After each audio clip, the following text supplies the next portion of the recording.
श्रीलक्ष्मी श्रीमहालक्ष्मी क्षीरसागर कन्यका उत्तिष्ठ हरिसम्प्रीते भक्तानां भाग्यदायिनी।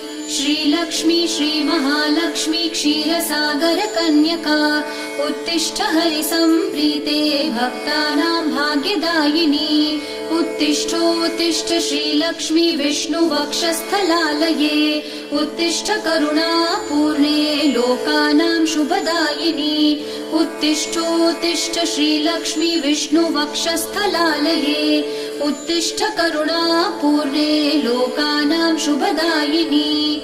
श्रीपद्ममध्यवसिते वरपद्मनेत्रे श्रीपद्महस्तचिरपूजित पद्मपादे श्रीपद्मजात जननी शुभपद्मवक्त्रे श्रीलक्ष्मी भक्तवरदे तव सुप्रभातम्।